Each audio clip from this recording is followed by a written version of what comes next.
Okay, friends, let us continue the discussion on the developmental milestones by Arnold Jessel. Okay, so Jessel's theory suggests that while external factors like environmental and experience can influence a child's development, the primary driver of growth is biological maturation. For example, a child's ability to walk usually emerges from 9 and 15 months, indicating a natural progression in muscular strength and coordination. However, some children may reach milestones earlier or later, which is still considered normal as long as the sequence is followed. In the classroom, understanding these milestones is critical for teachers as it helps them identify whether a child is developing typically or may require additional support. For example, if a 2-year-old is not yet walking, it may signal a need for further assessment. Additionally, knowledge of these stages allows teachers to create developmentally appropriate activities, ensuring that tasks match the physical and cognitive abilities of each child. Recognizing individual variation. Okay, recognizing individual variation is equally important. While developmental milestones offer general guidelines, every child progresses at their own rate. As educators, this understanding enables you to practice patience, offer differentiated instruction, and provide interventions when necessary, fostering an inclusive environment that accommodates a range of developmental paces. Okay, the next theory we have the ecological systems theory by Yuri Bronfenbrenner. Okay, so for those who do not know him yet, Yuri Bronfenbrenner was a renowned American developmental psychologist who is best known for developing the ecological systems theory. This theory highlights how different environmental systems interact to influence a child's development. Bronfenbrenner emphasized that deve- uh, development is not isolated within the child but occurs through complex interactions between the individual and their surrounding environments.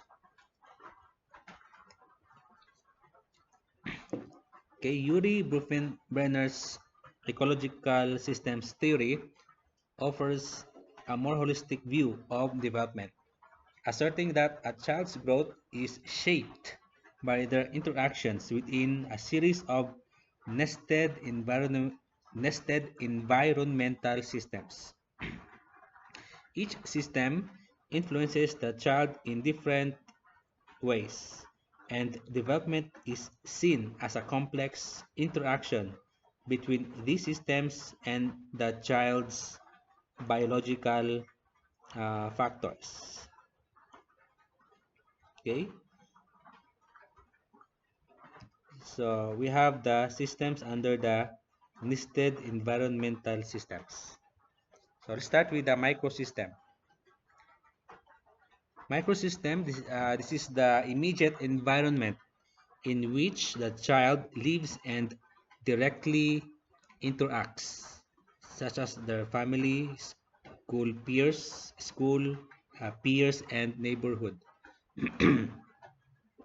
For example, the support and encouragement a child receives from their parents or teachers can significantly impact their emotional and intellectual development.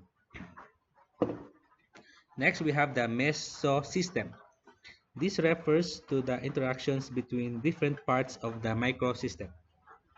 For instance, a strong connection between a child's school and home environment, such as uh, parental involvement in school activities, enhances the child's academic and social growth.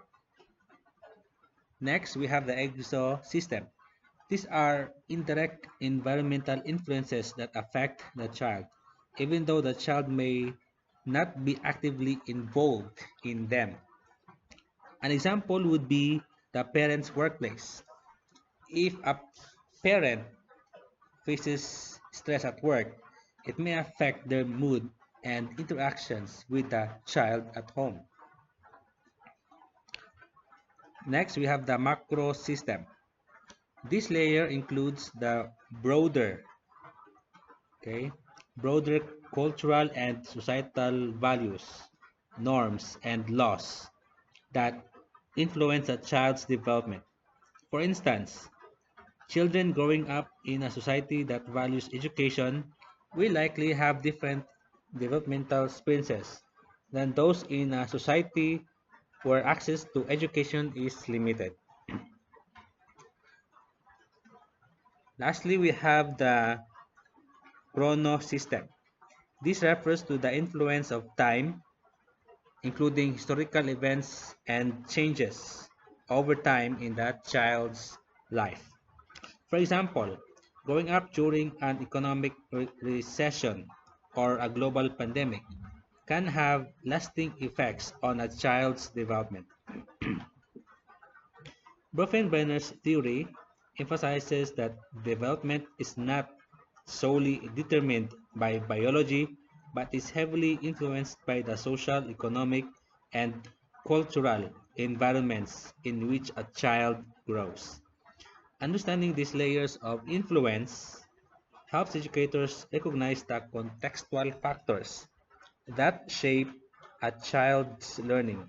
For instance, a child from a low-income household may face stressors such as food insecurity or lack of access to resources, which can affect their cognitive development and performance in school. Conversely, children from supportive environments with ample resources may have more opportunities for growth and enrichment.